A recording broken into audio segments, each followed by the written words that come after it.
Hello friends, आज Singapore का मौसम बहुत ही सुहाना है और मैं जहां पर खड़ी हूं मेरे सामने ही है मरीना बे सैंड्स, जहां पर अभी मैं ब्रेकफास्ट करके आई हूं। आपको दिखाती हूं। ये देखिए, इसके जो सबसे ऊपर वाली बिल्डिंग है ना, 57th फ्लोर, यहाँ पर रेस्टोरेंट में हमने अभी ब्रेकफास्ट किया था, जिसकी मैंने लाइव वीडियो डाली थी।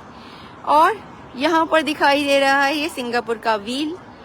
यहाँ पर ये दिखाई दे रहा है एस्पेनॉल शॉपिंग सेंटर। और ये रहा मरलायन, सिंगापुर की शान। और ये रहा पूरा का पूरा स्काई लाइन सिंगापुर का। ये देखिए दोस्तों, एक बात और बताऊं मैं आपको, ये मरीना बे जो सैंड्स है, ये 3 पिलर्स पे खड़ा है ना, इसका चौथा पिलर भी पास हो गया है। अब 1, 2, 3 और एक चौथा पिलर यहाँ पर बनेगा और ये शिप की शेप को थोड़ा सा और बड़ा बना दिया जाएगा। इसके ऊपर दोस्तों जो इन्फिनिटी वाटर पूल था, स्विमिंग पूल था, वो दुनिया का सबसे बड़ा स्विमिंग पूल है, जो पूरा का पूरा यहाँ से लेकर यहाँ तक है। इतना बड़ा स्विमिंग पूल है और ये दुनिया का सबसे बड़ा स्विमिंग पूल है और इन्फिनिटी पूल है। ऐसा लगता है जैसे कि ना यहाँ पर आ गए तो हम यहाँ पर से नीचे ही गिर जाएंगे, 57 मंजिल नीचे गिर जाएंगे। बड़ा ही डेंजरस फील आती है, लेकिन एक बार आप यूज्ड टू हो जाओ तो बड़ा अच्छा लगता है। तो ये वाला सीन था वहाँ पर, बहुत अच्छा लगा। और ये रहा मरलाइन, मेरे से कुछ ही कदम की दूरी पर। मैं यहाँ पर पुल पर हूँ और यहाँ से मेरे को सारा कुछ साफ साफ दिखाई दे रहा है।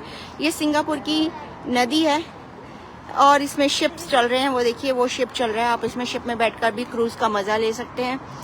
और बस यहाँ पर पीले पीले गुलाबी गुलाबी फूल हैं और यहाँ से ट्रैफिक चल रहा है। संडे का दिन है तो लोग बहुत खुश हैं और यहाँ पर अच्छी खासी भीड़ है। तो बस यही है। और मौसम बहुत अच्छा है। सुबह बारिश हो रही थी, अब बारिश रुक गई है, हल्की हल्की धूप भी आने लग गई है। मतलब कुल मिलाकर मौसम बहुत ही शानदार है। इसीलिए टूरिस्ट की इतनी भीड़ आ गई है कि बस रुक ही नहीं रही है। बहुत टूरिस्ट आ रहे हैं यहाँ पर, क्योंकि यहाँ पर सिक्योरिटी है, सफाई है। जैसे मैंने आपको बताया, यहाँ पर आपकी फुल सिक्योरिटी है, चाहे आप दिन में हो चाहे रात को, आपकी पूरी सिक्योरिटी का वादा करता है सिंगापुर। सेफ्टी है, सफाई है और सबसे बड़ी बात खूबसूरती है, जो इन्होंने बना कर रखी है, सजा कर रखी है, संजो कर रखी है। तो मैं चलते चलते ही आपको दिखा रही हूँ। और ये देखिए, सब यहाँ से फोटो खींचने में मस्त हैं, सबको मजा आ रहा है, क्योंकि ये खूबसूरत सीन बार बार नहीं मिलने वाला। वो लोटस आर्ट म्यूजियम है जिसमें मैं कल आपको लेकर गई थी। आर्ट म्यूजियम जिसमें मैंने आपको बहुत सारी एक्टिविटी करके दिखाई थी। प्लेन वाली एक्टिविटी थी, कलरिंग वाली एक्टिविटी थी और भी बहुत सारी एक्टिविटी थी। 4-5 एक्टिविटी थी। इसकी टिकट करीब 4-4.5 हजार रुपए की एक टिकट थी। तो और यहाँ पर जो हमने खाना खाया, ये भी 5-5.5 हजार रुपए की एक टिकट थी। ये ऊपर वाली, सबसे ऊपर वाली मंजिल पर आज सुबह जो ब्रेकफास्ट किया उसके लाइव वीडियो देखिएगा। और ये रहा मरलायन, जो कि सिंगापुर की शान है।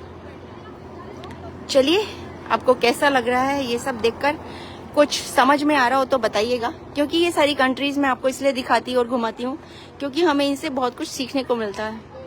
आप कहेंगे क्या सीखने को मिलेगा? इतना दूर देश है, अगर उसमें कुछ अच्छा हो रहा है तो हमें क्या देखने को मिलेगा? हमें ये देखने को मिलता है कि हमारे देश में हमें टैक्स देने पर क्या क्या मिल रहा है और हमें क्या क्या मिल सकता है, जिसकी हम डिमांड कर सकते हैं गवर्नमेंट के। और गवर्नमेंट को भी देना पड़ेगा, क्योंकि ये नहीं है कि गवर्नमेंट हमारे ही देश में रहती है। वो हमारे टैक्स के पैसे से दुनिया जहान में घूमते हैं हमारे मिनिस्टर्स, और उनको पता है कि दूसरे देश टैक्स का पैसा लेकर अपनी जनता को क्या क्या परोस रहे हैं, क्या क्या दे रहे हैं। और हम 30% टैक्स दे रहे हैं गवर्नमेंट को, और गवर्नमेंट हमें क्या क्या दे रही है। तो हमारा हक जो है वो हम मांग सकते हैं। हमें पता ही नहीं होगा तो हम मांगेंगे क्या? और ये देखिए, ये शिप जा रहा है, ये आया। और दुनिया कितनी तरक्की कर रही है ये भी पता लगता है। तरक्की ये नहीं होती कि यहाँ टूटी सड़क थी, हमने पैबंद लगा दिया और सड़क बन गई। तरक्की ये होती है कि हमने टेक्नोलॉजी में कितनी तरक्की की। हमारे देश में कहाँ पर क्या विकास हुआ। विकास ये नहीं होता कि सड़क बन गई। सड़क को बनाने में जो मटेरियल यूज होता है वो एक बारिश में उखड़ जाता है। वो विकास नहीं है, वो हमारे टैक्स के पैसे की बेइज्जती है। हमारे बच्चों से मुंह से निकला हुआ जो निवाला है उसको तुमने कचरे में डाल दिया, वो विकास नहीं है। तो हमें ये पता लगता है कि विकास क्या होता है, ताकि हम कहने वाले बने कि हमारे देश में विकास नहीं हो रहा है और होना चाहिए। चलिए, जल्द मिलते हैं हम आपसे। बहुत जल्द वापस आ रही हूँ मैं इंडिया।